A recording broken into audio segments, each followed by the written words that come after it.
Hi friends, ലിനീസ് food കോർണറിലേക്ക് എല്ലാവർക്കും സ്വാഗതം. നമ്മളൊന്നൊരു variety ഡിഷാണ് തയ്യാറാക്കാൻ പോകുന്നത്. നെയ്ച്ചോറും അതിന് പറ്റുന്നൊരു സ്വാദിഷ്ടമായിട്ടുള്ള ഒരു ബീഫ് ചോസും.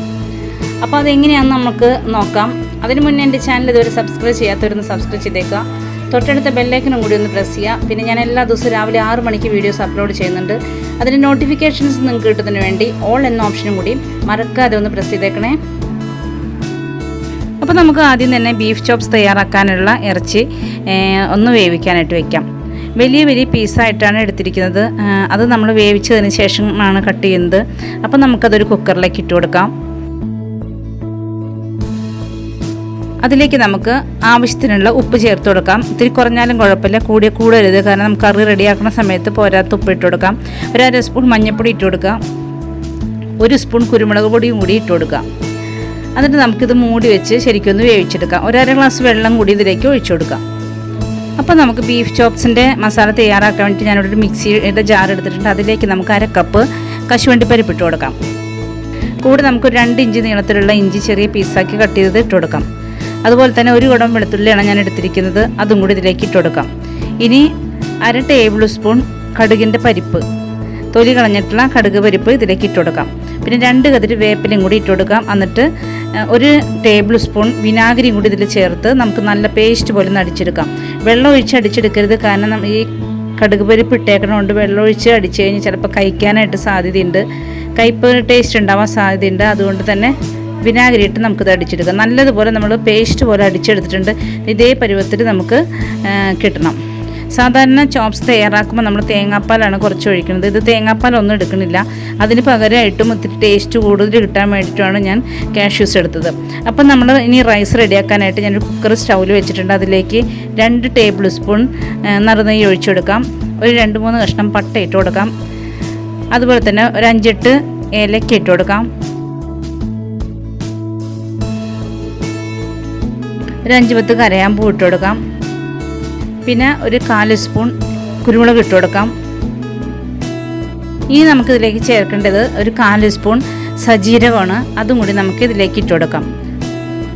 ഇനി ഇതെല്ലാം പൊട്ടി വന്നതിന് ശേഷം ഇതിലേക്ക് നമ്മൾ വെള്ളം ഒഴിച്ചു കൊടുക്കണം. ഞാൻ 4 കപ്പ് അരിയാണ് എടുത്തിരിക്കുന്നത്.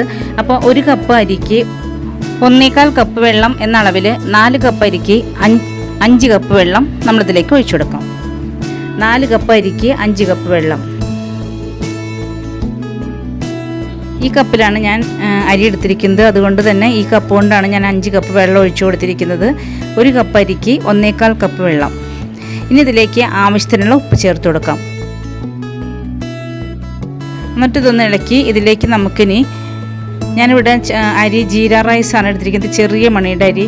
അത് ഞാൻ നല്ലതുപോലെ കഴുകി വെച്ചിട്ടുണ്ട്. അതും കൂടി ഇതിലേക്ക് ഇട്ട് കൊടുക്കാം. കുതിരാനിട്ട് ഇടൊന്നും വേണ്ട.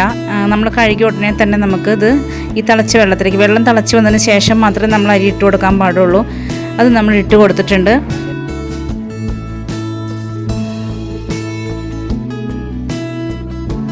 ഇനി നമുക്കിതിലേക്ക് 1 മുറി ചെറുനാരങ്ങ പിഴിഞ്ഞാൽ നീര് ഒഴിച്ചു കൊടുക്കാം.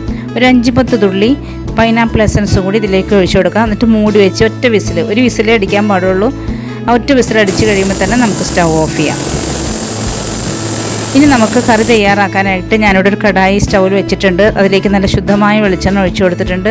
അതിലേക്ക് ഒരു 6 സവാള ഞാൻ കട്ട് ചെയ്ത് ഇട്ട് കൊടുത്തിട്ടുണ്ട്. സവാള എത്രയും കൂടുതൽ ഇടണോ അത്രയും നല്ല ഗ്രേവി, നല്ല കുറുകി നമുക്ക് കിട്ടും. ഇതിലേക്ക് ഇതൊന്ന് പെട്ടെന്ന് വഴഞ്ഞ് കിട്ടാൻ വേണ്ടിയിട്ട് ഞാൻ ഒരു 1/2 സ്പൂൺ ഉപ്പും കൂടി ചേർത്ത് കൊടുത്തിട്ടുണ്ട്. ഇനി ഇത് വഴഞ്ഞിട്ട് വരട്ടെ. ആ സമയം നമുക്ക് നമ്മൾ വേവിക്കാൻ വെച്ചിരുന്ന ബീഫ് എന്തായി നോക്കാം.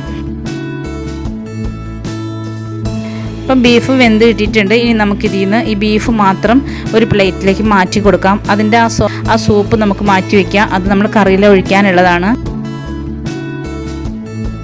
ഇനി നമുക്കിത് ചെറിയതായി കനം കുറച്ച് ഒന്ന് കട്ട് ചെയ്തെടുക്കാം. നല്ല വീതിയുള്ള പീസായിരിക്കണം, പക്ഷെ കനം കുറവായിരിക്കണം. ഇതിപ്പോൾ നെഞ്ചടിയാണ്, അതുകൊണ്ട് നമുക്ക് അത്രയും വലിയ മാംസമുള്ള പീസായിട്ട് കിട്ടിയിട്ടില്ല. പക്ഷേ ടേസ്റ്റ് ഇതിനാണ് കൂടുതൽ. പക്ഷേ ചോപ്സൊക്കെ നമ്മൾ റെഡിയാക്കുമ്പോൾ എപ്പോഴും തുടയുടെ കഷ്ണം, അങ്ങനെ മാംസം ഒത്തിരി കട്ടിയിലുള്ള ഒരു ഭാഗം വേണം വാങ്ങിക്കാനായിട്ട്. പക്ഷേ ടേസ്റ്റ് എപ്പോഴും ഈ നെഞ്ചടി ഭാഗം നമ്മൾ വാങ്ങിക്കുന്നതാണ്.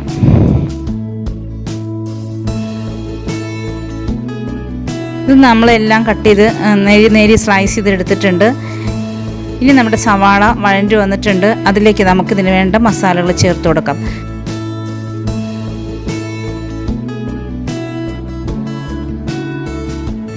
ബീഫ് ചോപ്സിൽ നമ്മൾ മുളക് പൊടി ഒട്ടും തന്നെ ചേർക്കുന്നില്ല. ഇതിൽ എരിവിന് വേണ്ടി കുരുമുളകും പച്ചമുളകും മാത്രമാണ് നമ്മൾ ആഡ് ചെയ്യുന്നത്. നമുക്ക് ആദ്യം തന്നെ ഒരു 1.5 സ്പൂൺ ബീഫ് മസാല ഇട്ട് കൊടുക്കാം, ഒരു 2 സ്പൂൺ മല്ലിപ്പൊടി ഇട്ട് കൊടുക്കാം, 1 സ്പൂൺ മഞ്ഞൾപ്പൊടി ഇട്ട് കൊടുക്കാം, അതുപോലെ തന്നെ ഒരു 2 സ്പൂൺ കുരുമുളക് പൊടിയും കൂടി ഇതിലേക്ക് ചേർത്ത് കൊടുക്കാം. നമ്മൾ മുളക് പൊടി ചേർക്കാത്തതുകൊണ്ടാണ് കുരുമുളക് പൊടി കൂടുതലായിട്ട് ചേർക്കുന്നത്. ഇനി നല്ലതുപോലെ ഇതൊന്ന് വഴറ്റി മൂപ്പിച്ചെടുക്കാം. ഈ പൊടികളുടെയൊക്കെ പച്ചമണം മാറി കിട്ടുന്നവരെ നമുക്കിത് വഴറ്റി കൊടുക്കാം.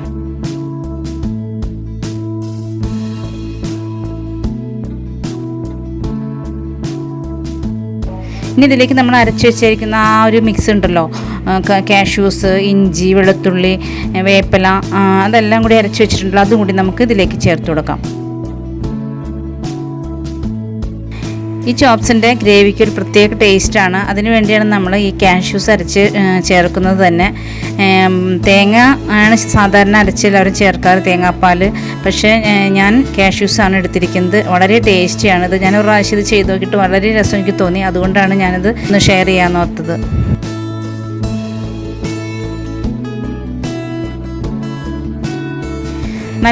നല്ലതുപോലെ ഇതൊന്ന് ഇളക്കി ശരിക്കും അങ്ങ് ഡ്രൈ ആക്കി എടുക്കാം.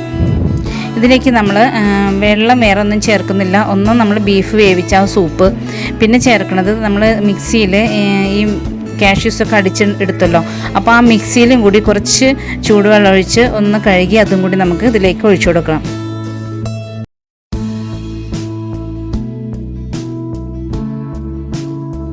ഇപ്പം ഞാനത് ഒഴിച്ചു കൊടുത്തിട്ടുണ്ട്. വീണ്ടും നല്ലതുപോലെ ഒന്ന് ഇളക്കി ശരിക്കും ഒന്ന് തിളച്ചിട്ട് വരട്ടെ. വെള്ളമൊക്കെ ശരിക്കും ഒന്ന് വറ്റി വരുന്ന പോലെ ആവണം. ഇതിലേക്ക് നമുക്കിനി നമ്മൾ വേവിച്ച ഇറച്ചിയുടെ സൂപ്പ് ഇതിലേക്ക് ഒഴിച്ചു കൊടുക്കാം. ഇനി ഇത് തിളച്ച് വന്നു കഴിയുമ്പോൾ നമ്മൾ സ്ലൈസ് ചെയ്ത് വെച്ചിരിക്കുന്ന ബീഫ് ഇതിലേക്ക് ചേർത്ത് കൊടുക്കാം.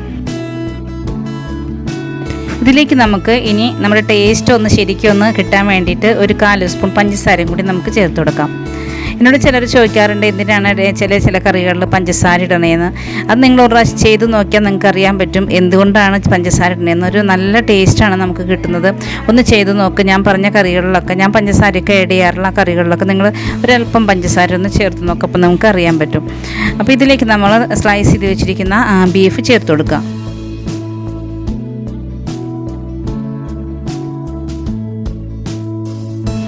എന്നിട്ടത് മൂടി വെച്ച് ഒരു 10 മിനിറ്റ് നമുക്ക് ഒരു മീഡിയം ഫ്ലെയിമിലൊന്ന് വേവിച്ചെടുക്കാം. നമുക്കിതിലേക്ക് കുറച്ച് സലാഡൊന്ന് പെട്ടെന്ന് തയ്യാറാക്കിയെടുക്കാം. ഞാനിവിടെ സവാള, പച്ചമുളക്, തക്കാളി ഇതൊക്കെ അരിഞ്ഞ് വെച്ചിട്ടുണ്ട്. അതിലേക്ക് കുറച്ച് കട്ട തൈര് ഞാൻ മിക്സിയിൽ അടിച്ച് ഒഴിച്ചു കൊടുത്ത് സലാഡ് തയ്യാറാക്കിയിട്ടുണ്ട്. ഇപ്പം നമ്മുടെ ബീഫ് വെച്ചിട്ട് 10 മിനിറ്റ് കഴിഞ്ഞു. അതൊന്ന് കുറുകി വന്നിട്ടുണ്ട്. ഇതേ ഗ്രേവിയിൽ നമുക്ക് എടുക്കണമെന്നുണ്ടെങ്കിൽ നമ്മളിപ്പോൾ അപ്പം കഴിക്കാനോ അല്ലെങ്കിൽ അങ്ങനെയുള്ളതിനൊക്കെയാണ് നമ്മളിപ്പോൾ ബീഫ് ചോപ്സ് തയ്യാറാക്കണമെന്ന് വെച്ചിട്ടുണ്ടെങ്കിൽ നമുക്ക് ഈ ഒരു അളവിൽ ഇപ്പോൾ എല്ലാം കറക്റ്റായി കിട്ടിയിട്ടുണ്ട്. നമുക്കിതിൻ്റെ വേവും എല്ലാം കറക്റ്റാണ്. ഈ ഒരു അളവിൽ നമുക്ക് എടുക്കാം. പക്ഷേ ചോറിനൊക്കെ ആകുമ്പോൾ കുറച്ചും കൂടി കുറുകി വരാം. അപ്പം നമ്മുടെ റൈസ് റെഡി ആയിട്ടുണ്ട്. അതിൽ നിന്ന് നമുക്ക് ആ കറുവാപ്പട്ടയൊക്കെ എടുത്ത് മാറ്റാം.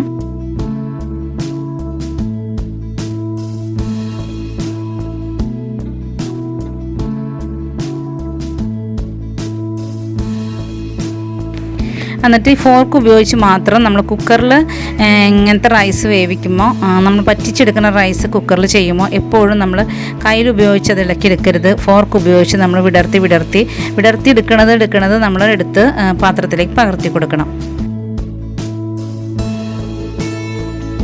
നല്ല കറക്റ്റായിട്ട് നമുക്ക് കിട്ടിയിട്ടുണ്ട്.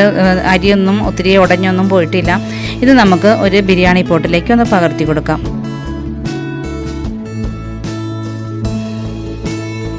ഇപ്പോൾ നമ്മളതെല്ലാം പകർത്തിയിട്ടുണ്ട്. ഞാനൊരു ഭംഗിക്ക് വേണ്ടി മാത്രം കുറച്ച് മല്ലിയില ഇതിന് മേലെ വെച്ചിട്ടുണ്ട്. കുറച്ച് കാഷ്യൂസും കൂടി വറുത്ത് ഇതിന് മേലെ നമുക്ക് ഇട്ട് കൊടുക്കാം. സാധാരണ നെയ്ച്ചോറിന് ഇതൊന്നും ചേർക്കില്ല. നമ്മൾ വെറുതെ ചോറ് മാത്രമാണ് വെക്കുന്നത്. ഞാനൊരു ഭംഗിക്ക് വേണ്ടി വെച്ചെന്ന് മാത്രം. ഇനി നമ്മുടെ കറി എന്തായെന്ന് നോക്കാം. കറി ഇപ്പോൾ ശരിക്കും കുറുകി വന്നിട്ടുണ്ട്. ഈ ഒരു അളവിലാണ് നമ്മൾ നെയ്ച്ചോറിനും അതുപോലെ തന്നെ ചോറിനൊക്കെ നമ്മളെടുക്കുമ്പോൾ ഇതേ ഒരു അളവിൽ നമുക്കെടുക്കാം. ഇത് കുറച്ച് നേരം കൂടി ഇരുന്ന് കഴിയുമ്പോൾ ഒന്നും കൂടി ഒന്ന് ഡ്രൈ ആയിട്ട് വരും, ഒന്ന് കുറുകി വരും. അപ്പം നമ്മുടെ കറിയെല്ലാം റെഡിയായി. ഇതിലേക്ക് ഞാൻ ഒരല്പം കാഷ്യൂസും കൂടി വറുത്തിട്ട് കൊടുത്തിട്ടുണ്ട്. നമ്മുടെ നെയ്ച്ചോറും അതിന് പറ്റി നല്ല സൂപ്പർ ടേസ്റ്റായിട്ടുള്ള നല്ല സ്വാദിഷ്ടമായിട്ടുള്ള ഒരു ബീഫ് ചോപ്സും തയ്യാറായി കഴിഞ്ഞു. അതിന് ഞാനൊരു ചെറിയൊരു തോതിലൊരു സലാഡും തയ്യാറാക്കിയിട്ടുണ്ട്. അപ്പോൾ എൻ്റെ ഇന്നത്തെ വീഡിയോ നിങ്ങൾക്ക് ഇഷ്ടപ്പെട്ടെന്ന് വിശ്വസിക്കുന്നു. ഇഷ്ടപ്പെട്ട് ലൈക്ക് ചെയ്യുക, ഷെയർ ചെയ്യുക, കമൻറ്റ് ചെയ്യുക. പിന്നെ എൻ്റെ ചാനൽ ഇതുവരെയായിട്ടും സബ്സ്ക്രൈബ് ചെയ്യാത്തവരോ അതല്ലെങ്കിൽ ആദ്യമായിട്ട് കാണുന്നവരുണ്ടെങ്കിൽ ഒന്ന് സബ്സ്ക്രൈബ് ചെയ്തേക്കണേ. അപ്പോൾ നാളെ നമുക്കിതുപോലെ വ്യത്യസ്തമായ മറ്റൊരു വീഡിയോയുമായി വീണ്ടും വരാം. താങ്ക്